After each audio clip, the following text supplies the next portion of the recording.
أعوذ بالله من الشيطان الرجيم بسم الله الرحمن الرحيم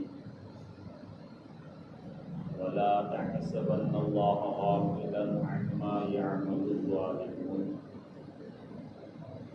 صدق الله مولانا العظيم وصدق رسوله النبي الكريم الأمين المكين ونحن على ذلك لمن الشاهدين والشاكرين والحمد لله رب العالمين۔ ایک مرتبہ انتہائی عقیدت و محبت کے ساتھ بارگاہ رسالت میں درود پاک کا نذرانہ پیش کرے۔ اللهم صل على سيدنا مولانا محمد وبارك وسلم صلاة والسلام عليك يا رسول الله صلى الله عليه وسلم مولانا محمد الکرم وعلیہ واصحابہ وبارک وسلم صلاۃ و سلام علیک یا رسول اللہ صلی اللہ تعالی علیہ وسلم۔ محترم حضرات، میری تھوڑی دیر کی گفتگو میں اپنے پچھلے موضوع سے متصل گفتگو ہی رہے گی، لیکن آپ کی یاد دہانی کے لیے ایک بات میں واضح کیے دیتا ہوں کہ اس پاکیزہ مہینے محرم الحرام کے اندر ہی حضرت سیدنا امام زین العابدین حضرت عابد بیمار حضرت علی اوسط یافعی کے نام ان کی بھی شہادت کی تاریخ ہے۔ حضرت جناب سیدنا بلال رضی اللہ تعالیٰ عنہ کے بھی وصال پاک کی تاریخ اسی مہینے کے آخری عشرے کے اندر، اور پھر ملک ہندوستان کی ایک عظیم شخصیت حضرت سیدنا محبوب اشرف جہانگیر سمنانی کی چھوچھوی علیہ رحمت و رضوان کے وصال پاک کی تاریخ بھی اسی محرم الحرام کے آخری عشرے کے اندر، اور پھر ایک عظیم شخصیت حضرت سیدنا میرا علی داتار علیہ رحمت و رضوان کے وصال پاک کی تاریخ، آپ کی شہادت کی تاریخ بھی اسی مہینے کے اندر، اور بھی کئی بزرگوں کی تاریخیں اسی مہینے کے اندر ہیں۔ اللہ تعالیٰ ان تمام بارگاہوں کے فیوز و برکات سے ہمیں مالا مال فرمائے۔ کہ بس ایک چھوٹی سی بات سرکار مخدوم پاک رضی اللہ تعالیٰ عنہ کے تعلق سے عرض کرتا ہوا چلوں، پھر میں اپنے اسی موضوع جو کربلا کے بعد کے واقعات چل رہے ہیں اسی سے متصل میری گفتگو رہے گی کہ سرکار مخدوم پاک رضی اللہ تعالیٰ عنہ، اللہ تعالیٰ نے آپ کو ایسی خوبی اور ایسی شان عطا فرمائی ہے کہ ذات پاک تو اپنی جگہ پر، سرکار مخدوم پاک کی ذات پاک تو اپنی جگہ پر، سرکار مخدوم پاک کے نام پاک کے اندر اتنی تاثیر ہے کہ اگر کسی آصف زدہ کے سامنے اگر سرکار مخدوم پاک مخدوم اشرف جہانگیر سمنانی کا نام لے لیا جائے تو اس نام پاک کے اندر اتنی تاثیر ہے کہ نام پاک کی برکت سے آصف جلنے لگتا ہے۔ آصف زدہ اس نام پاک سے بھی شفا یابی حاصل کر دیتا ہے۔ تو جب نام پاک کے اندر اتنی برکتیں ہیں تو اللہ تعالیٰ نے ذات پاک کے اندر کتنی برکتیں عطا فرمائی۔ بہرحال میرا موضوع سخن اس پر نہیں، ہماری مسجد کے اندر سرکار کے نام سے جلسہ بھی منعقد ہوا۔ بہرحال میرا موضوع وہی ہے، کربلا کے بعد کے واقعات کے تعلق سے امام حسین پاک رضی اللہ تعالیٰ عنہ کا لوٹا ہوا قافلہ یزیدی کوفہ کے اندر لے گئے اور وہاں سے ابن زیاد کے دربار کے اندر بھی کوفہ کے اندر گشت کراتے ہوئے کوفہ کے دربار کے اندر ابن زیاد کے سامنے سرہائے مبارکہ رکھا گیا. وہاں پر بھی ان ظالموں نے سر مبارکہ کے ساتھ میں انہوں نے گستاخیاں اور بے ادبیاں کی. اس کے بعد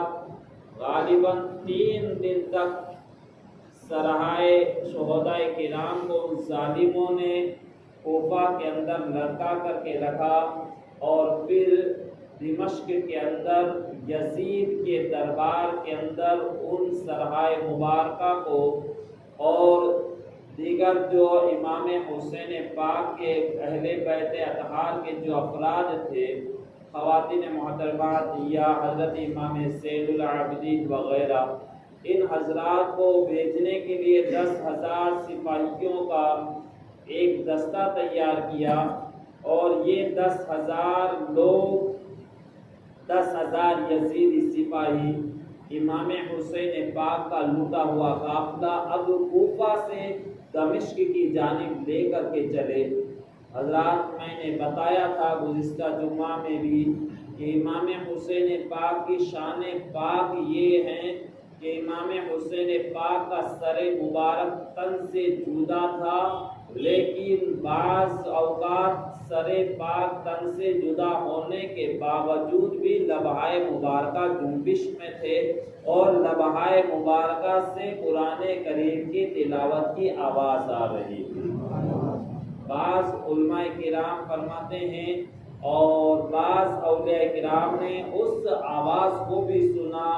آپ کے لبہائے مبارکہ کے جنبش کرنے کو بھی دیکھا. بہرحال امام حسین پاک کا قافلہ، لوٹا ہوا قافلہ صرف کوفہ کے اندر ہی نہیں گھمایا گیا، جو دمشق کے راستے میں جتنے دیہات، گاؤں، قصبے آتے، ان گاؤں دیہاتوں کے اندر بھی سر مبارکہ کے جلوس کو نکالا جاتا. وہاں پر بھی ان اہل بیت اطہار کی معاذ اللہ و توہین کرتے. تو اعلان نام کے ایک قصبے کے اندر یہ سر مبارکہ کو لے کر کے اور اہل بیت اطہار کے افراد کو لے کر کے جب گھوم رہے تھے تو یحییٰ نام کے ایک یہودی نے جب اس لوٹے ہوئے قافلے کو دیکھا تو حیرت زدہ ہو کر کے دیکھتا ہی رہا، اور جب نظر اٹھاتے ہوئے اس کی نظر آگے بڑھی تو دیکھا کہ جب سر امام حسین پاک پر اس کی نظر پڑی تو جمی کی جمی رہ گئی، اور اس نے دیکھا کہ سر پاک تن سے جدا ہے، نیزے پر سر پاک ہے، پھر بھی لبہائے مبارکہ جنبش میں ہے. یحییٰ نام کا یہ یہودی تھا، مذہباً یہودی تھا، لیکن جب سر امام حسین پاک کے لبہائے مبارکہ کو جنبش کرتے ہوئے دیکھا، لوگوں سے یا اہل بیت اطہار کے افراد میں سے کسی کو پوچھا کہ یہ جو سب سے آگے سر نیزے پر ہے یہ کن کا سر ہے؟ اللہ اکبر. کہا کہ یہ حضرت علی مرتضیٰ رضی اللہ تعالیٰ عنہ کے شہزادے ہیں، یہ نواسۂ رسول ہیں، یہ حضرت امام حسین پاک کا سر پاک ہے. ایران کے اس باشندے یحییٰ کا قول ہے کہ بزرگان دین فرماتے ہیں کہ یہ یحییٰ اس سر پاک کے پاس پہنچا، لبہائے مبارکہ جنبش میں تھے، اور جب کانوں کو قریب کیا اور قریب پہنچا تو سنا کہ قرآن کریم کی تلاوت ہو رہی ہے. اللہ اکبر. قرآن کریم کی تلاوت سنتے ہی یحییٰ نے کہا کہ اگر یہ حسین پاک حق پر نہ ہوتے، ان کے نانا جان حق پر نہ ہوتے، ان کے نانا کا دین حق پر نہ ہوتا تو سر امام حسین پاک سے ایسی برکتوں کا ظہور نہ ہوتا. یقیناً حسین پاک بھی حق پر ان کے نانا پاک بھی حق پر اور ان کے نانا کا دین بھی حق پر، اور اسی وقت اس نے کلمہ طیبہ پڑھا لا الہ الا اللہ محمد رسول اللہ۔ حضرات محترم یہ حسین پاک کا فیضان دیکھو کہ سر پاک امام حسین پاک تن سے جدا ہو چکا ہے، نیزے پر ہیں، پھر بھی ایمان کی دولت بانٹتا ہوا جا رہا ہے۔ اللہ اکبر۔ کلمے سے مشرف ہوا، مشرف اسلام ہونے کے بعد اس نے اپنے سے کچھ پیسے نکالے، کچھ رقم نکالی اور بازار میں گیا، کچھ چادریں خریدی کہ اہل بیت اطہار کی خواتین محترمات جن کے سروں کے اوپر چادریں بھی نہیں، کچھ چادریں لے کر کے آیا اور وہ لے کر کے امام زین العابدین رضی اللہ تعالیٰ عنہ کے سپرد کی کہ حضور آپ اہل بیت اطہار میں انہیں تقسیم فرما دیں کہ خواتین محترمات اپنے سروں کو ڈھک لیں۔ ان یزیدیوں نے جب حضرت امام زین العابدین کے ساتھ میں اس طریقے سے یہ برتاؤ دیکھا تو ان یحییٰ نام کے ایرانی شخص کو کہا کہ خبردار، یہ یزید کے باغی ہیں، ان کے ساتھ میں کوئی بھی اچھا سلوک نہ کیا جائے، ان کے ساتھ میں کوئی بھی اچھا برتاؤ نہ کیا جائے، خبردار باز رہو۔ اللہ نے اس شخص کو اسی وقت توفیق عطا فرمائی اور محبت امام حسین پاک میں اس وقت اس نے بھی اپنی تلوار کو باہر نکال لیا اور 5 یزیدیوں کو فی النار جہنم کرنے کے بعد اس شخص نے بھی جام شہادت نوش فرمایا۔ انا للہ و انا الیہ راجعون۔ اللہ اکبر۔ قافلہ آگے بڑھا، ایک شہر آیا جہاں کے اندر یہ یزیدی چاہتے تھے کہ اس شہر کے اندر بھی ان شہداء کرام کے سرائے مبارکہ کا جلوس نکالا جائے، یزیدی لشکر کا جلوس نکالا جائے، لیکن اس شہر کے باشندوں نے یا اس شہر کے جو وہاں کا حاکم تھا اس نے منع کر دیا کہ میں قطعی طور پر اس کی اجازت نہ دوں گا۔ وہاں سے آگے بڑھا اور وہاں سے آگے بڑھنے کے بعد ایک دوسرے شہر کے اندر، موصول نام کے شہر کے اندر انہوں نے چاہا کہ ہم اس کے اندر گھمائیں۔ وہاں کے حاکم کے پاس خبر اطلاع پہنچائی کہ یہاں پر ہم یزید کے باغیوں کے کٹے ہوئے سروں کو لے کر کے یہاں پر جلوس نکالنا چاہتے ہیں۔ تو اس شخص نے چاہا، وہاں کے حاکم نے چاہا کہ غالباً موصول کے حاکم نے چاہا کہ میں اپنے شہر کو سجاؤں تاکہ جلوس نکالا جائے، لہذا اس نے سجایا اپنے شہر کو اور یہ طے ہوا کہ غالباً صبح کے وقت جلوس یہاں سے نکلے گا۔ اپنے شہر کو سجا کر کے تیار کر رکھا تھا، ادھر لشکر یزید آگے شہر کے اندر داخل ہونے والا تھا، لیکن اللہ تعالیٰ کی مشیت کو یہ چیز پسند نہ آئی اور اسی وقت اللہ تعالیٰ کے قہر کی ایک بجلی اس شہر کے اوپر گری جو آدھے سے زیادہ شہر کو جلا کر کے اس نے خاک کر دیا۔ اللہ اکبر۔ گویا کہ امام حسین پاک کے ساتھ میں جنہوں نے ظلم کیا یا ظلم کرنے والوں کی جس نے عزت کی ہے، اللہ تعالیٰ نے ان پر بھی اپنا قہر نازل فرمایا ہے۔ تو حضرات یاد رکھیں کہ جو امام حسین پاک سے بغض رکھتے ہیں وہ اپنے آپ کو کس کٹگرے میں کھڑا کرتے ہیں، اپنے آپ کا امتحان خود لے لیں۔ اللہ تعالیٰ ہمیں مرتے دم تک حسینی بنائے، ہمارا حشر بھی حسینیوں کے ساتھ میں فرمائے۔ حضرات محترم، اس کے بعد آگے کو یہ لشکر بڑھا، جگہ پر جگہ اسی طریقے سے امام حسین پاک کے لشکر، امام حسین پاک کے لوٹے ہوئے قافلے کو یہ لوگ جگہ پر جگہ اسی طریقے سے گھماتے رہے۔ ایک مقام یہ بھی آیا کہ کسی نے خبر پھیلائی کہ حضرت امام حسین پاک کا سر پاک کوئی لے جانے والا ہے، لہذا اسی وقت امام حسین پاک کے سر مبارکہ کو جہاں دن کے اندر میزوں پر رکھا جاتا تو رات کے وقت ان سرائے مبارکہ کو اتار کر کے اب صندوقوں کے اندر، تالے کے اندر مقفل یعنی تالوں کے اندر کر دیا جاتا، صندوقوں کو تالا لگا دیا جاتا اور 50 یزیدی اس کی نگہداشت کے لیے، اس کی نگرانی کے لیے متعین کیے جاتے ایک دن کی بات ہے کہ 50 یزیدی ان سراہائے مبارکہ کو صندوق میں بند کیے ہوئے پہرے داری دے رہے تھے کہ ان میں سے تقریباً سارے ایک کو چھوڑ کر کے باقی کے سارے یزیدیوں نے شراب پی اور شراب کے نشے میں دھت ہو کر کے بے ہوش ہو گئے. اور پھر اتنے میں ایک شخص جو ابھی ہوش کے اندر تھا اس نے دیکھا کہ آسمان سے ایک ندا بلند ہو رہی ہے. ایک ندا بلند ہوئی اور پھر اس نے ندا دینے والے نے کہا، ادھر ندا ہو رہی تھی اور اس نے دیکھا کہ آسمان سے نورانی شکل کے بڑے ہی خوبصورت حضرات زمین کے اوپر تشریف لا رہے ہیں. اس ندا دینے والے نے ندا دی، ھذا آدم صفی اللہ، یہ آدم صفی اللہ علیہ السلام ہیں. پھر اسی طریقے سے آواز آئی، ھذا موسیٰ کلیم اللہ، ھذا عیسیٰ روح اللہ، ھذا ابراہیم خلیل اللہ، ھذا اسماعیل ذبیح اللہ. اس طریقے سے ندا ہوتی رہی اور کئی انبیاء کرام تشریف لاتے رہے. آخر میں ایک تخت جلوہ فرما ہوا اور اس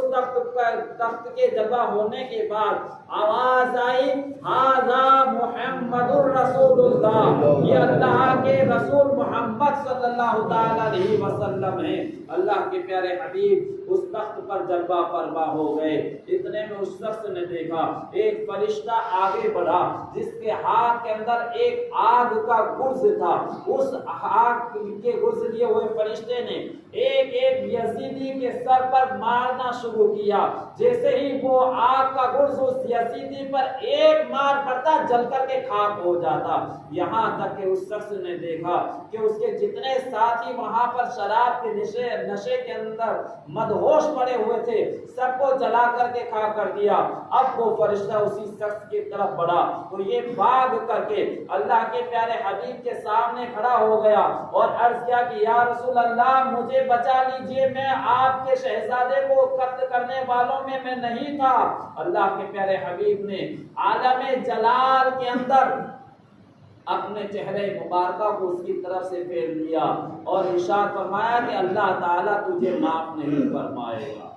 اللہ تعالیٰ تجھے معاف نہیں فرمائے گا. اتنے میں اس فرشتے نے اسے آگ کا گرز تو نہ مارا مگر ایک تھپڑ رسید کیا، ایک تھپڑ اس کے گال پر مارا. وہ یزیدی دیکھ کر کے دنگ رہ گئے کہ صبح کے وقت جب سارے یزیدی جمع تھے تو جہاں جہاں پر یزیدیوں نے اپنے ساتھیوں کو چھوڑا تھا اور جہاں پر لیٹے ہوئے تھے وہاں پر ان کی کھاک پڑی ہوئی تھی اور جس یزیدی کے گال پر فرشتے نے تماچا مارا تھا اس کے گال پر ابھی بھی تھپڑ کا نشان موجود تھا کہ پورا گال اس کا سیاہ ہو چکا تھا. اتنا کہا اور پھر اس نے چیخ ماری اور وہیں گر کر کے زمین پر وہ جان دے بیٹھا. حضرات یہ وہ یزیدی ہیں کہ جن کے اوپر جنہوں نے امام حسین پاک پر ظلم و ستم کیا یا ظلم و ستم کرنے والوں کا ساتھ دیا ہے. اللہ تعالیٰ نے دنیا کے اندر بھی انہیں ذلیل و رسوا کر دیا اور قیامت کے روز بھی سخت عذاب کے اندر مبتلا کیے جائیں گے. اللہ تعالیٰ فرماتا ہے وَلَا تَحْسَبَنَّ اللَّهَ غَافِلًا عَمَّا يَعْمَلُ الظَّالِمُونَ، اللہ تعالیٰ کو ظالموں کے ظلم سے غافل نہ جانو. اللہ تعالیٰ ظالم کے ظلم کو بھی دیکھتا ہے اور صبر کرنے والے کے صبر کو بھی دیکھتا ہے. اللہ تعالیٰ ہمیں مرتے دم تک، ہماری نسلوں کو مرتے دم تک حسینی بنا کر کے رکھے. ہم جب تک جئیں حسینی بن کر کے جئیں، مرے تو حسینی بن کر کے مرے. قیامت کے روز اللہ تعالی ہمارا حشر حسینیوں کے ساتھ میں فرمائے. یہ قصہ لطیفہ بنا تمام ہے جو کچھ بیان ہوا آغاز سے بات تھا. جو حضرات سنت سے فارغ نہیں ہوئے کھڑے ہو کر کے صفحے درست